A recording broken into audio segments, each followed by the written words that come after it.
Selamat siang Bapak Ibu sekalian, apa kabar? Semoga tetap sehat dan semangat ya. Seminggu lalu kita ketemu dan hari ini kita ketemu lagi. Mudah-mudahan tetap bertahan di dalam kebosanan. Tadi kami berbincang-bincang bagaimana caranya menghadapi kebosanan atau kejenuhan. Satu cara yang tidak bisa tidak kita mesti hadapi. Kita nikmati kejenuhan dan kebosanan. Wah, nggak bisa, ya bolehlah. Tetapi itu yang kita mesti lakukan.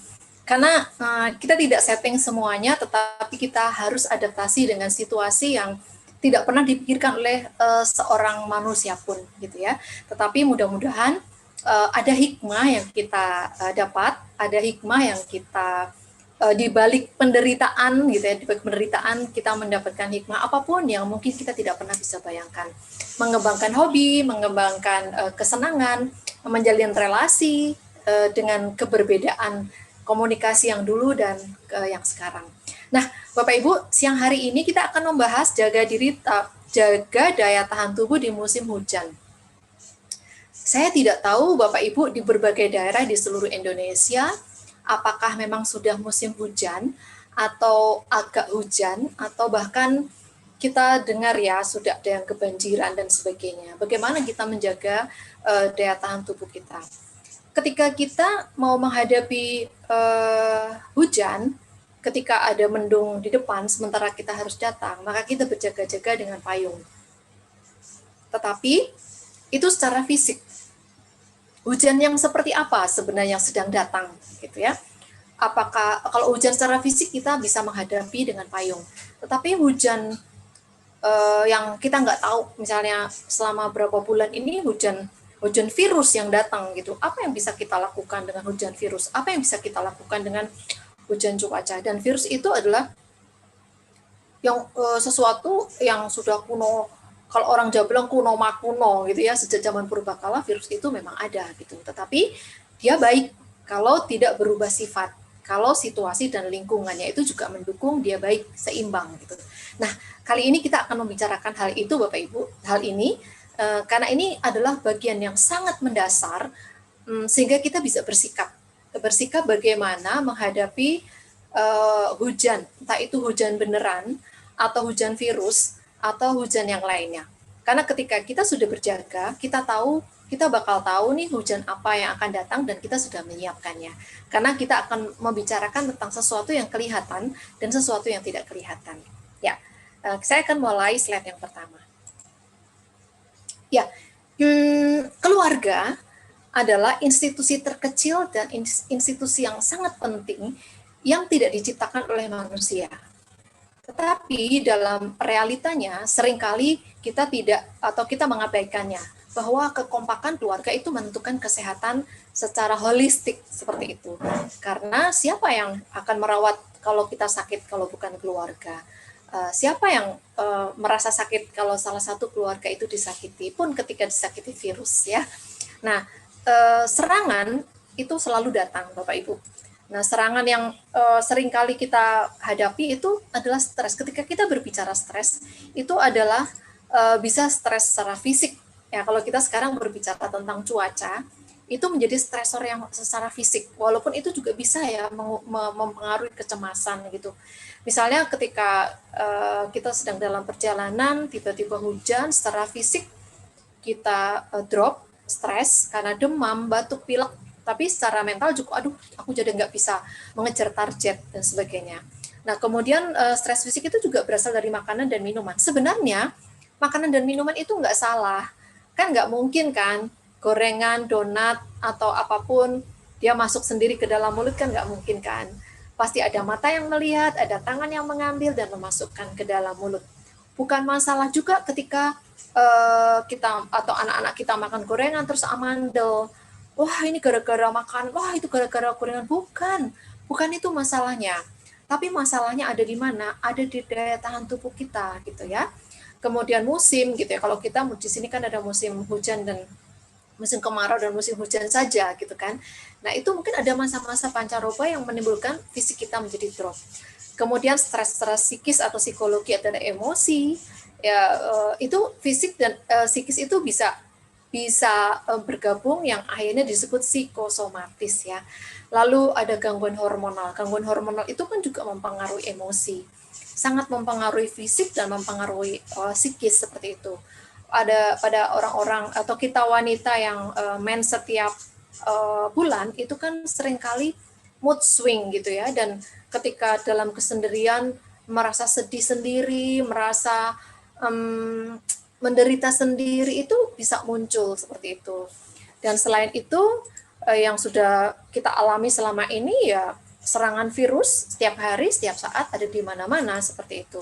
Kemudian bakteri juga ada di mana-mana. Bahkan saya sedih termasuk anak saya dulu waktu kecil, kenapa kok bisa tipes ya? Padahal makanan kita bersih, kita nggak tahu gitu. Karena ternyata daya tahan tubuh kita mungkin atau daya tahan tubuh anak kita yang kurang kuat gitu. Nah, kemudian jamur juga demikian, lalu parasit, polutan dan lain-lain. Semuanya ada di sekitar kita. Kalau kita mengatakan, oh itu karena asap ya, kenapa kita mendekati asap, atau karena debu-debu yang ada di dalam pabrik ya, karena kita bekerja di pabrik misalnya, seperti itu. Semuanya itu Bapak Ibu akan menyebabkan menjadi sebuah proses peradangan. Orang takut hipertensi, orang takut stroke, tapi kebanyakan orang tidak ngerti itu proses peradangan itu berasal dari hal-hal yang sepele sekali. Karena tidak nampak, nanti kita lihat yang nampak dan yang tidak nampak. itu menjadi diabaikan seperti itu ya. Nah, kalau berbicara peradangan, peradangan adalah respon normal tubuh terhadap cedera atau infeksi. Ya, cedera itu bisa psikis, bisa fisik seperti itu ya. Karena peradangan itu ada yang nampak, ada yang tidak nampak.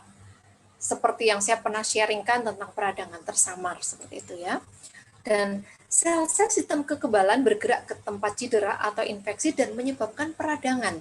5 tanda peradangan termasuk rasa hangat, kemerahan, bengkak, nyeri, dan kelainan fungsi yang nampak, yang kelihatan. Yang tidak nampak bermanifestasi dengan peradangan tersamar. Bapak Ibu yang mengikuti live Zoom atau di live YouTube, saya sudah berkali-kali berbicara tentang peradangan tersamar. Ini penting sekali karena nggak kelihatan. Yang kelihatan adalah seminggu pusing 3 kali, nggak ada merah, nggak ada bengkak, nggak ada hangat gitu ya. Atau kukunya kukunya cepat rapuh, atau rambutnya rontok, atau tidur kebanyakan, atau kurang tidur, itu sudah masuk ke dalam peradangan tersamar. Ada 14 poin, dan jika Ibu Bapak menilai nilainya 3 atau lebih, itu sudah masuk ke peradangan tersamar ya. Topik ini saya sudah bahas di episode sebelum-sebelumnya. Berbagai jenis sel yang terlibat dalam sistem kekebalan kita termasuk limfosit, antibodi dan protein yang disekresi dari sel beta, neutrofil, monosit, eosinofil, dan basofil disebut sel proradang. Nah, kenapa saya masuk ke dalam yang lebih spesifik? Karena saya sudah berbicara tentang sistem kekebalan. Kalau Bapak Ibu yang pernah ingat, ikut sistem kekebalan innate atau bawaan dan kejadian saat kita infeksi seperti itu ya. Nah, ternyata di dalam proses metabolisme, proses kekebalan atau proses peradangan itu sel beta, sel neutrofil, monosit itu sel darah putih ya, jenis-jenis sel darah putih itu mengeluarkan antibodi dan protein yang disebut sitokin. Nah, ramai kalau Bapak Ibu sering membaca tentang badai virus yang sedang kita hadapi itu, pernah mendengar mungkin ya istilah badai sitokin. Badai sitokin adalah sesuatu yang terjadi respon tubuh yang pro-radang. Padahal tadi dikatakan peradangan itu respon normal gitu ya. Yang normal kalau misalnya ada cedera atau infeksi atau yang masuk ke tubuh kita itu adalah sesuatu yang normal. Tapi kalau yang normal itu menjadi badai, maka itu menjadi sebuah keterbahayaan, menjadi sebuah bencana yang bisa menyebabkan kematian ya. Namanya badai, kalau angin sepoi-sepoi oke ya, tapi kalau sudah menjadi badai itu adalah sesuatu yang membahayakan. Nah, Bapak Ibu, apa itu sitokin? Tadi saya sudah singgung ya. Sitokin itu adalah protein yang dikeluarkan oleh sel dan berfungsi pada sel tersebut atau sel-sel lain di sekitarnya. Jadi sitokin itu seperti kalau di dalam salah satunya adalah neurotransmitter. Neurotransmitter adalah zat-zat kecil yang dikeluarkan antara syaraf satu ke syaraf yang lain. Ada koneksi, ada pesan gitu ya. Ada pesan yang dikeluarkan di sini. Tolong ambilkan, atau itu ada radang, tolong kasih tahu bahwa di sana ada kulit yang tertusuk duri. Wah, terus komunikasi di tubuh kita tuh relasi itu baik sekali. Komunikasi terjadi, lalu sel-sel radang kesana semuanya untuk menghambat, memblokir supaya peradangan tidak bertambah luas. Nah, fungsi sitokin adalah mengaktifasi sel-sel imun untuk mengeliminasi mikroba. Yang namanya mikro itu kecil, mikrobiota atau sesuatu makhluk kecil atau makhluk halus gitu ya, yang tidak nampak oleh mata.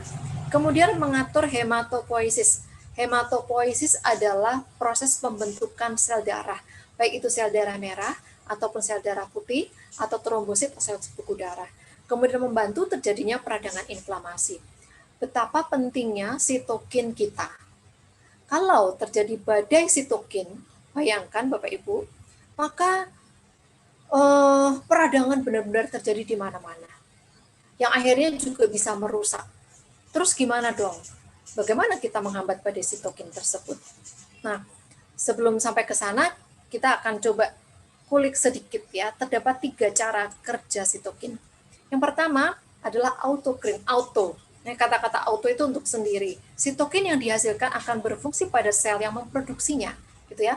Jadi dia mengeluarkan sitokin dan itu berguna untuk dirinya sendiri karena akan memprotek juga seperti itu. Kemudian parakrin, sitokin yang dihasilkan akan berfungsi pada sel-sel di sekitarnya. Nah, ini seperti neurotransmitter antar sel syaraf, itu parakrin. Kemudian endokrin. Nah, kalau kita berbicara endokrin, kita langsung teringat hormon seperti itu ya. Yaitu sitokin yang dihasilkan akan berfungsi pada sel-sel yang letaknya jauh dari sel penghasil sitokin, disebarkan melalui aliran darah, misalnya hormon. Contoh hormon, hormon itu dapat perintah hormon yang keluar dari ovarium atau dari testis itu adalah perintah dari hipotalamus ke ke kelenjar pituitari baru ke ovarium, atau hormon-hormon yang dikeluarkan oleh tiroid gitu ya, bukan tiroid yang memberi perintah tapi hipotalamus, pituitari baru ke tiroid. Nah, itu adalah endokrin. Ini luas sekali ya, kalau kita mau berbicara tentang endokrin tentu nggak bisa semudah itu seperti itu. Nah, kemudian kita membahas proses peradangan. Nah, ketika ada debu,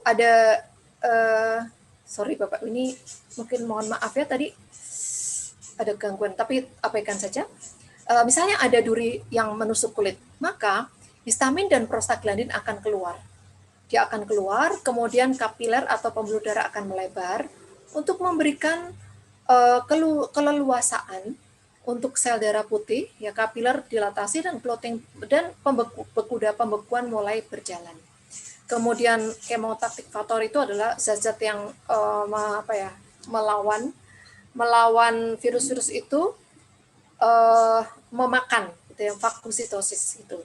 Fagositosis patogen dan sel division. Jadi kotoran-kotoran ini akan dimakan, maka proses peradangan akan luruh seperti itu ya, akan reda. Nah, ini adalah proses peradangan yang kelihatan sehingga nampak peredaan karena semuanya diatasi di permukaan. Ternyata sel-sel chemotaxis faktor atau salah satunya makrofag itu bekerja gitu. Nah, kalau yang ini adalah misalnya sel radang atau virus masuk di sel paru-paru, lung epithelial cells infeksi paru-paru ya, sama sebenarnya. Infeksi endotel terjadi dan terjadi pelebaran pembuluh darah, kemudian terjadi luka ya. Kalau kita melihat ada platelet atau trombosit, kemudian imun sel fibrin polimer FDP ini adalah berfungsi untuk membekukan. Kemudian itu sitokin ya, sitokinnya ini adalah sel-sel influenza. Nah, Bapak Ibu, kalau kita memperhatikan ada sitokin yang keluar untuk mengatasi ini virus-virus ini ya. Nah, sitokinnya begitu banyak. Ini adalah gambaran kecil aja. Disebutkan sitokin storm. Jadi ada badai sitokin untuk mengatasi virus kecil ini gitu. Nah, kalau tidak seimbangkan, maka yang terjadi adalah terjadi kerusakan. Nah, di dalam kehidupan kita itu ada sistem keseimbangan. Nah, proses peradangan yang merupakan proses yang normal itu dimotivasi atau disebabkan oleh sel-sel yang proradang adalah pendukung terjadi peradangan. Kalau kita mengatakan bahwa itulah proses yang normal, itu berarti proses yang sangat baik. Tubuh memberikan sinyal ada sesuatu yang tidak normal, gitu ya. Kemudian, nah antinya adalah sel anti radang yang berfungsi perbaikan dan peremajaan, self-healing atau rejuvenating. Jadi ternyata di dalam tubuh kita itu ada sebuah proses yang faktor proradang yang disebut sitokin yang dikeluarkan dari sel beta neutrofil, monositofil, dan basofil yang akan diimbangi. Kalau sudah terjadi peradangan, maka harus ada faktor-faktor anti radang yang beberapa diantaranya adalah antioksidan, berasal dari antioksidan, vitamin, mineral, air, dan lain-lain ya. Contohnya omega 3, omega 6, selenium, alisin, zinc, vitamin E, vitamin D, dan vitamin C, dan lain-lain. Bapak Ibu bisa melihat bahwa kalau terjadi peradangan, maka akan diseimbangkan oleh sel anti radang. Dari mana? Dari tubuh kita sendiri. Seperti tadi saya katakan bahwa kita tidak bisa menyalahkan amandel kita yang bengkak karena gorengan. Bisa jadi karena faktor-faktor anti radang kita nggak punya. Kita kekurangan vitamin C, kita kekurangan zinc, kita kekurangan vitamin D, ya sudah letoy gitu. Tapi kalau kita sudah punya kebiasaan hidup sehat, kita sudah punya kebiasaan makan makanan sehat, maka ketika radang itu datang, maka terjadi perbaikan secepatnya dan terjadi keseimbangan yang disebut homeostasis. Ya, jadi homeostasis adalah sebuah kondisi yang paling optimal di dalam kehidupan kita menghadapi faktor-faktor peradangan yang penyebabnya banyak sekali. Jadi kita tidak bisa salahkan donat, tidak bisa salahkan apapun, karena ternyata tubuh kita tidak tersedia faktor-faktor yang mempengaruhi anti radang. Nah, ini gambaran sedikit lah ya. Kalau tadi ada virus seperti itu ya, ada virus masuk dan mempengaruhi sel-sel paru nih di sini Bapak Ibu. Kemudian memberikan signal inflamasi ya. Signal inflamasi yang karena virus COVID-19 ini banyak kan ya. Ada yang tidak ada tandanya, ada yang sesak nafas, ada yang baik-baik aja, ada yang batuk-batuk, ada yang tidak ada rasa di lidahnya, yang menyebabkan dendrit sel, monosit, makrofag mengeluarkan sitokin gitu. Nah, akhirnya terjadi badai sitokin. Nah, badai sitokin ini kalau nggak ada lawan, dia akan menyebabkan akut respiratory distress syndrome. Jadi akut itulah mendadak di saluran nafas dan kumpulan sindrom atau kumpulan gejala yang ada di saluran nafas yang terjadi mendadak. Sehingga ada orang yang demam sekarang, 1 minggu kemudian sudah meninggal. Kebetulan ada cerita gitu ya, dalam keluarga ada seorang istri meninggal, besok sopirnya seminggu kemudian keponakannya, itu ada juga. Itu mungkin Bapak Ibu juga udah punya pengalaman berita-berita seperti itu ya. Kemudian multi organ failure, jadi kegagalan multi organ. Itu si virus itu sembunyi hanya di paru-paru, tapi semuanya kena gitu. Kemudian hyperinflammation syndrome death. Jadi kematian yang disebabkan oleh kumpulan gejala yang inflamasi yang hiper gitu. Kenapa para atlet ketika kena serangan virus ini cepat pulihnya? Karena dia sudah menyediakan, sudah terbiasa untuk menginformasikan tubuh kita itu bahwa aku punya anti radang. Dari pola makan, dari olahraga itu sudah well prepare mereka, sehingga mereka boleh menyatakan diri, aku siap itu. Karena kan nggak ada yang tahu kalau kita kena atau tidak seperti itu. Nah, orang-orang yang punya background waspada itu sangat baik untuk bukan untuk diserang, untuk benar-benar berjaga-jaga terhadap apapun, termasuk cuaca yang pasti tidak lepas dari virus dan bakteri. Ya, selama tahap awal infeksi virus, sitokin diproduksi ketika pertahanan kekebalan bawaan diaktifkan. Ingat ya, kekebalan bawaan. Pelepasan cepat sitokin di tempat infeksi memulai respon baru dengan konsekuensi luas yang mencakup peradangan. Salah satu sitokin paling awal yang diproduksi adalah TNF-alfa, nekrosis faktor alfa, yang disintesa oleh monosit dan makrofag. Yang teraktivasi. Ini adalah proses normal ya Bapak Ibu, proses yang sangat baik. Sitokin ini mengubah kapiler dekatnya sehingga sel darah putih yang bersirkulasi dapat dengan mudah dibawa ke tempat infeksi. Tadi kita lihat gambarnya ya. TNF-alfa juga dapat mengikat reseptor pada sel yang terinfeksi dan menginduksi tanggapan antivirus. Dalam beberapa detik, serangkaian sinyal dimulai yang menyebabkan kematian sel yang merupakan upaya untuk mencegah penyebaran infeksi. Jadi harus ada korban. Karena kalau misalnya virus itu mati, sel itu mati, virusnya juga mati. Tapi semakin banyak virus, maka semakin kuat mereka menyerang, akan semakin dampaknya meluas. Tapi kalau kita punya antibodi yang lebih kuat, seperti saya contohkan atlet tadi, ya ayo lawan gitu ya. Nah, sekarang apa peran nutrisi kita Bapak Ibu? Peran nutrisi kita itu sebagai apa? Masih ingat nggak Bapak Ibu, noni itu mengandung apa? Ya, noni itu mengandung flavonoid yang banyak. Flavonoid itu jenisnya banyak sekali, dan dia memiliki sifat antiinflamasi. Otomatis dia sangat berperan menghadapi badai sitokin, gitu ya. Radians demikian, apalagi Nutriburs yang mengandung zinc, selenium, ya, kalsium, itu kemudian kalmak tidak saya cantumkan ya. Kalsium adalah merupakan makronutrien yang sangat penting sebagai unsur anti radang. Kemudian pro-Rg, kalau tadi kita lihat terjadi infeksi endotel seperti itu ya, dan pro-Rg ini bisa benar-benar memfungsikan endotel menjadi optimal. Kemudian Max Pro, klorofil, kolostrum, spirulina, dan nutrisi yang lain tidak saya cantumkan di sini seperti Mistika gitu ya, Kalmak. Itu bagus sekali sebagai zat-zat yang melawan badai sitokin. Nah, menghambat badai sitokin. Bapak Ibu tadi sudah ada gambaran ya, betapa berbahayanya kalau badai sitokin itu menyerang tubuh kita tanpa kita well prepare. Ya sudah, akan terjadi sesuatu yang tidak kita harapkan gitu ya. Nah, terus buat apa dong fungsinya kalau badai sitokin menghambat? Maka akan menghambat peradangan lebih lanjut. Tidak akan terjadi hal-hal yang tidak kita inginkan. Oleh karena itu, kalau mau cerita keberhasilan, mungkin Bapak Ibu lebih banyak mendengar, tetapi buat saya kita bisa sharing sih kekuatan-kekuatan apa yang membuat Bapak Ibu menjadi lebih tough seperti itu ya, yang mendorong Bapak Ibu bisa lebih kuat untuk menghadapi badai sitokin yang tidak bisa lepas dari kehidupan kita. Oleh karena itu kita mesti benar-benar berjaga. Sesuatu yang tidak kelihatan harus dihadapi dengan yang tidak kelihatan juga.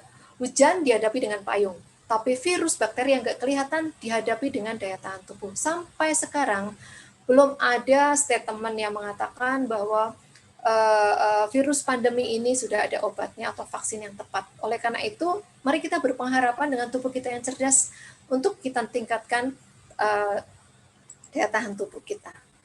Nah, ternyata presentasi saya sudah selesai.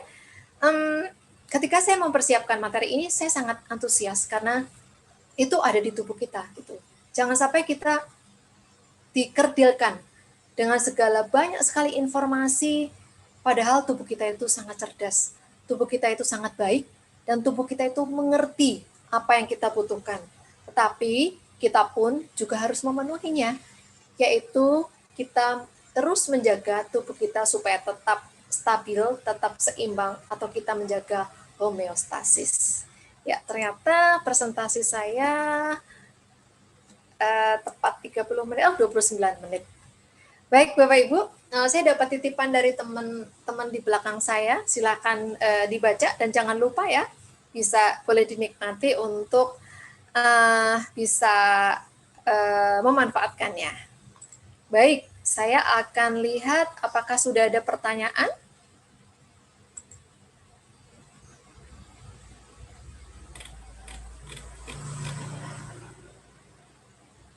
Oh, Bu Desi, ya Bu, saya bisa bawaan emosi kalau lagi menstruasi. Jadi gimana Bu? Nah, kalau lagi menstruasi harus sadar dulu. Saya pun juga demikian Bu, karena benar-benar kita tidak bisa mengandalkan hal-hal yang ada di luar. Kita harus sadar bahwa kalau kita menstruasi bakal seperti itu. Hidup berkesadaran atau mindfulness itu memang sangat perlu latihan, sehingga kita sadar bahwa kita bakal seperti ini. Saya tadinya demikian, Bu Desi, tetapi seiring berjalannya waktu, minta tolong bisa sih, minta tolong pasangan ya, atau minta tolong anak, atau minta tolong teman. Boleh nggak diingatkan supaya tidak terlalu emosi seperti itu. Nah, saya biasanya emosinya 1-2 hari atau 1 hari sih pasti, tetapi sekarang karena dapat dukungan terus yang bukan sekarang ya, dari dulu kenapa kok aneh ya, tiap bulan kok emosi gitu. Kadang-kadang mengasihani diri gitu ya, jadi mood swing. Coba aja, karena beberapa orang yang mood swing itu karena kekurangan hormon serotonin. Nah, hormon serotonin itu ada di noni. Silakan dinikmati, memanfaatkan noni.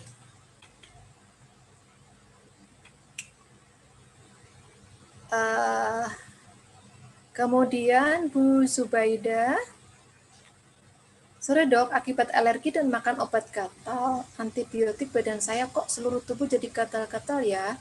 Apakah daya imun saya menurun dan masih mengkonsumsi ayam sampai dengan saat ini? Apa yang harus saya konsumsi ya dokter? Terima kasih.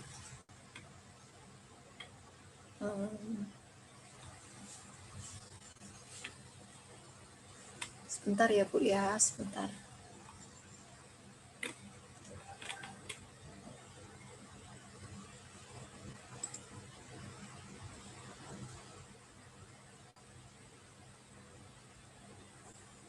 Ya, nah berbicara tentang alergi, berarti memang betul Bu, antibodi kita tidak kuat. Ada yang hang. Kalaupun ayam, ayam seperti apa yang dikonsumsi? Tentu tidak cukup 1 bulan, 2 bulan, 6 bulan nggak cukup gitu ya. Kita perlu latihan stop 5P, jaga 5 keseimbangan, itu prinsip yang saya selalu gembar-gemborkan gitu ya, untuk boleh kita lakukan. Karena tanpa pola makan yang sehat itu kita nggak bisa melakukan, atau kita tidak bisa menikmati gitu. Karena latar belakang kita juga menentukan. Kemudian berikutnya Bu Rini, yang terkena virus corona tanpa gejala, bagaimana caranya agar terdeteksi awal sebelum menularkan ke anggota keluarga atau orang lain? Iya, sebenarnya ini adalah gampang-gampang susah ya. Yang paling gampang adalah kita sadar selalu ya, mindfulness, kesadaran diri bahwa kita habis pergi kemana itu penting sekali, karena OTG itu bisa jadi memang tanpa gejala, tapi kalau sadar bahwa saya habis nongkrong di kafe mana, saya habis pergi kemana, walaupun kita mengatakan oh aman-aman, tapi itu adalah poin yang selalu ditanyakan, baik itu di rumah sakit atau ketika kita mau periksa swab atau rapid atau bioimmunoassay gitu, itu selalu ditanyakan. Nah, minggu lalu mungkin saya udah pernah cerita ya. Jadi saya itu rapid reaktif Bapak Ibu, imunoglobulin G itu reaktif. Jadi imunoglobulin G itu menunjukkan adanya infeksi yang sudah larut terlanjut, yang sudah menuju ke perbaikan gitu. Tapi tentu ini menimbulkan tanda tanya bagi banyak orang, oh reaktif berarti ada sesuatu dong. Tapi sebelumnya tuh memang kami punya grup, salah satunya adalah dokter patologi klinis ya, dia mengatakan bahwa rapid yang manual itu yang di ujung jari ini kadang-kadang memberikan false positif yang menunjukkan bahwa keakuratannya mungkin perlu diuji. Kan memang rapid itu kan bukan untuk mendiagnosa ya, tapi untuk seperti kita diukur suhunya seperti itu. Nah, setelah itu saya sih tidak ada gejala apapun gitu. Tapi saya sudah siap bahwa kalau apapun yang terjadi, saya sudah siap isolasi mandiri. Lalu teman saya mengajar cukup coba cek untuk pemeriksaan immunoassay, namanya immunoassay. Lalu saya ke rumah sakit karena bisa langsung, harusnya online tapi bisa langsung. Pertanyaan yang selalu di checklist itu salah satunya ya pergi kemana, ketemu siapa. Nah itu adalah sebenarnya parameter yang kita pakai untuk bahwa kita itu menjadi orang tanpa gejala. Itu nggak gampang Bapak Ibu tanpa kita jujur atau kita tanpa berkesadaran. Setelah saya dicek imunoassay ternyata non-reaktif seperti itu. Dan saya pun sudah siap sih, kalaupun misalnya nanti harus swab. Jadi teman saya sih mengatakan coba imunoassay dulu supaya kita pastikan. Dan ketika saya konsultasi ke lab, ternyata memang itu lebih akurat daripada rapid yang manual seperti itu. Nah, itu adalah kesadaran, hidup berkesadaran itu sangat menentukan apakah kita menjadi OTG atau tidak.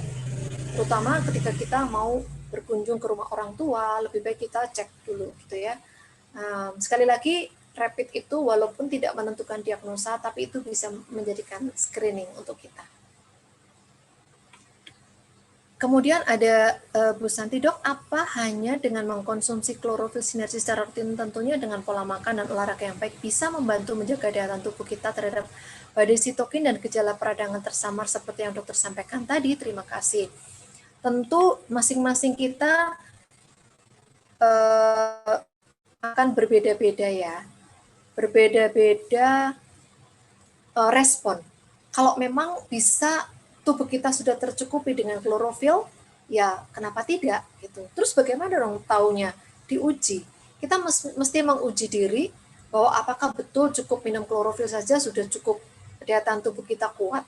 Nah, itu biasanya kita bisa menguji kalau misalnya kita ada di komunitas, ada banyak flu, ternyata kita enggak. It's okay. Tapi perlu diingat tubuh kita itu perlu variasi. Bukan bukan terus berarti kita semua beli, bukan. Variasi itu adalah ada waktu jeda, 1 minggu 5 hari, yang 2 minum sesuatu yang berbeda, seperti itu. Itu adalah untuk mengantisipasi efek yang mungkin kita tidak tahu akan terjadi apa. Tapi saran saya, memang beragam itu akan lebih baik. Karena kalau monoton saja, apa ya, tubuh kita akan seperti mungkin cukup yang satu tapi tidak cukup yang lainnya, seperti itu. Oke, kemudian berikutnya, dok, buat yang pramenopause, sebaiknya yang harus dikonsumsi apa saja ya dok sebaiknya? Oke, Bu Miske, pramenopause itu bisa mengkonsumsi noni. Noni itu sangat menolong sekali, membantu kita stress release ya, melepaskan stres karena noni mengandung serotonin yang tadi saya bilang. Serotonin itu dibentuk oleh asam amino dan ternyata di dalam noni sudah ada. Silakan, karena ternyata saya mendengar dari beberapa orang yang mengkonsumsi sinergi sebelum menopause, ketika masuk menopause itu tidak ada perasaan apa-apa. Itu merupakan sesuatu yang enak sekali karena pramenopause itu adalah merupakan situasi yang hormon imbalance yang alami ya. Tetapi kalau ketika kita melewati yang alami tapi menyakitkan kan sangat tidak enak. Jadi silakan saja, dan tentu dengan menjaga keseimbangan ya, stop 5P dan jaga 5 keseimbangan itu menjadi sangat penting. Mudah-mudahan bisa membantu ya. Siang dokter Bakti mau tanya, apakah minum noni terus bisa menyebabkan seseorang menjadi pelupa? Minum noninya itu berapa lama? Tentu saya tidak bisa klaim demikian, tapi tidak juga saya mengatakan pasti tidak, karena pengaruhnya banyak gitu ya. Pelupa itu apakah karena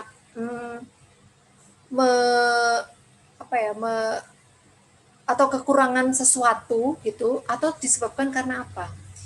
Kalau berbicara pelupa kita mesti memikirkan banyak faktor ya Pak Gunawan. Harap sih bukan karena noni, tapi saya harus tanya noni itu diminumnya seperti apa dan sudah berapa lama. Gejala pelupanya itu seperti apa, seperti itu ya.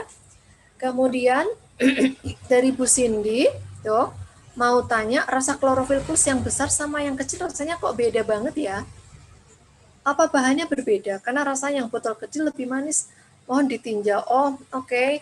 Mudah-mudahan ini dari pihak produksi bisa meninjau kembali, tetapi yang lalu dan yang sekarang berbeda. Tapi kalau yang besar dan yang kecil dengan produksi yang baru ada rasa berbeda, mungkin saya akan teruskan ke pihak produksi untuk meninjau kembali. Tapi yang pasti produksi dari pabrik sinergi di Natur Sunshine sudah melewati beratus kali penelitian, bisa juga mungkin ada yang biasanya produksi sekian juta, ada yang miss gitu ya. Pas ibu yang ngerasain gitu ya, tetapi itu sudah melalui screening yang cukup ketat seperti itu. kemudian ada pertanyaan lagi, pertanyaan dari YouTube nih Pak Wayan. Seberapa besar manfaat produk sinergi untuk membentuk sitokin yang aman terhindar dari virus corona? Semuanya itu tergantung dari tubuh kita, kesiapan tubuh kita, Pak Wayan. Jadi kita tidak serta-merta mendadak membangun benteng secara mendadak gitu ya. Dan yang bisa menguji adalah diri kita sendiri. Waduh, nggak ada ukuran. Ya, memang saya nggak bisa klaim. Kalau Bapak sebagai seorang atlet, maka Bapak harus lebih mendapatkan produksi sinergi terkait dengan profesi.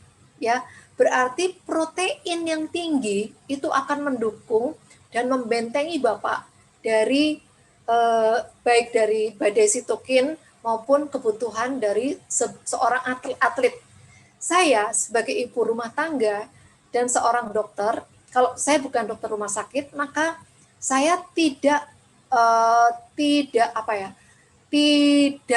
resikonya lebih tinggi teman-teman saya yang ada di rumah sakit yang setiap hari di ICU, maka nutrisi, kalaupun dikatakan makan nutrisi sinergi, harus lebih banyak lagi. Karena benar-benar kayak serangan itu benar-benar terjadi, walaupun sudah terjaga seperti itu ya. Karena setiap saat serangan itu terjadi. Jadi menjaga diri itu menjadi lebih berkebutuhan orang-orang yang memang perang di depan seperti itu. Nah, ini menjadi sebuah PR untuk kita semuanya, karena sebenarnya tubuh kita itu bisa ukur. Ketika kita tidak atau kurang tidur, maka kita bisa drop. Tapi ada juga yang tidak. Ketika kita kedinginan, kita juga bisa drop. Saya tipikal orang yang kalau kedinginan akan diare. Berarti saya punya kelemahan di situ. Otomatis saya menjaganya supaya tidak kedinginan gitu. Maka bagaimana supaya tidak kedinginan? Apa yang harus saya konsumsi?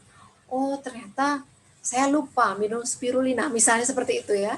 Sehingga daya tahan tubuh saya drop. Itu adalah ciri yang hanya bisa dikenali oleh masing-masing kita. Jadi tentu kita tidak bisa berlebihan untuk kita menjadi lebih kuat menghadapi badai sitokin itu, dan tidak juga kurang. Susah ya, susah tapi gampang sebenarnya.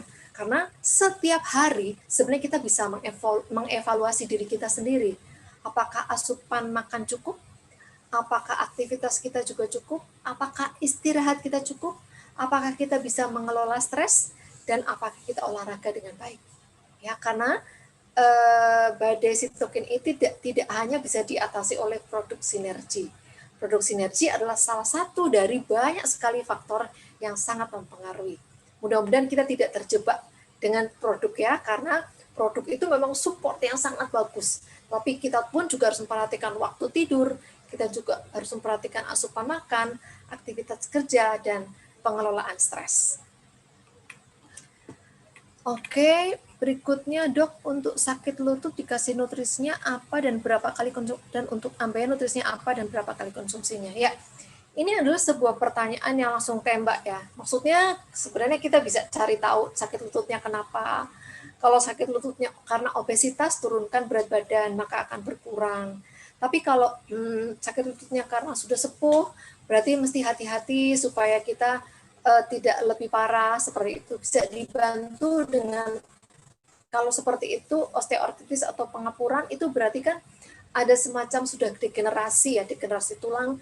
Nah, kita mencoba untuk tidak terjadi peradangan, bisa dikasih noni, dan bisa juga kalau sementara ini tidak memakai joint formula, maka bisa menggunakan Radiance. Radiance itu bisa mendukung kolagen untuk persendian.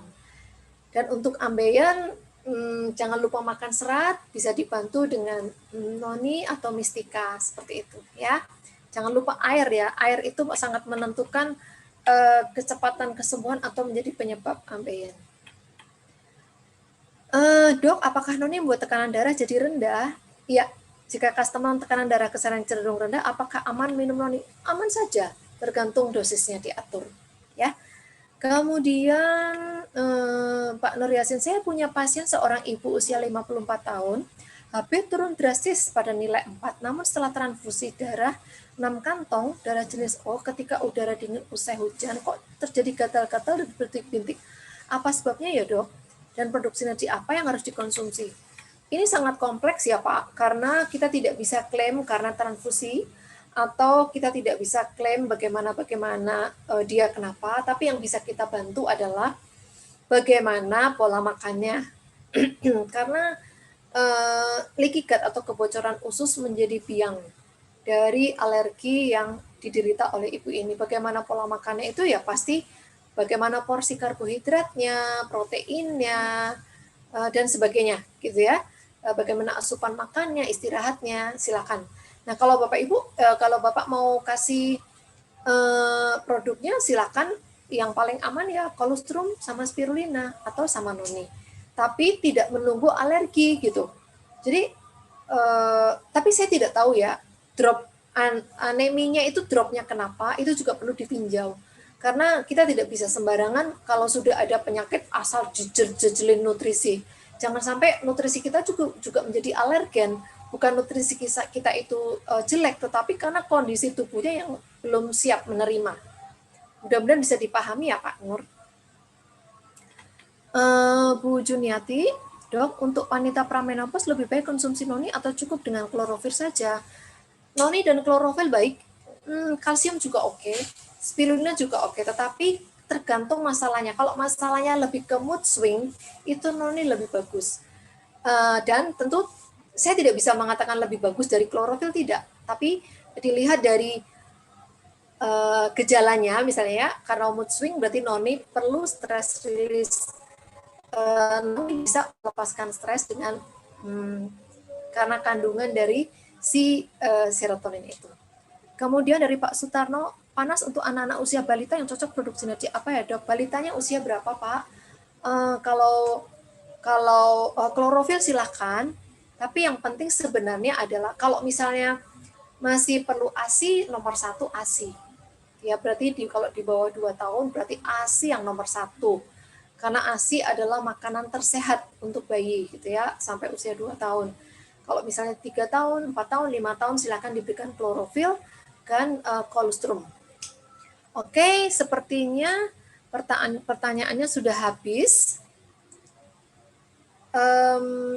Jam 2:50, masih ada 10 menit. Apakah masih ada pertanyaan? Kalau sudah tidak ada pertanyaan, saya akan tutup.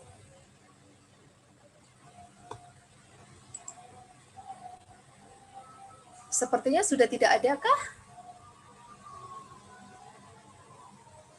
Oh, ada lagi, baiklah. Dok, satu lagi, kalau ada seorang usia 70 tahun, diagnosa dokter ada pengapuran dan sudah dianjurkan untuk operasi tempurung lutut, tapi tidak mau dioperasi. Sekarang bisa bangun, tapi tidak bisa jalan sendiri. Kira-kira produk apa yang bisa membantu ya dok? Oke, kalau dokter sudah menyarankan operasi, berarti itu operable ya. Maksudnya dokter masih memberikan harapan bahwa itu masih bisa diperbaiki. Tapi kalau sudah tidak bisa, kita pun tidak bisa menjanjikan akan pulih seperti semula. Yang bisa kita lakukan seperti tadi saya katakan, kalau osteoartritis di lutut ya kita hanya bisa menghambat mengurangi peradangan dengan noni dan radians. Tentu dengan menjaga jangan sampai jatuh. Itu aja. Kebetulan ibu saya mengalami osteoartritis juga, kita sangat menjaga supaya beliau tidak terjatuh dan harus mendapatkan alat bantu. Oke.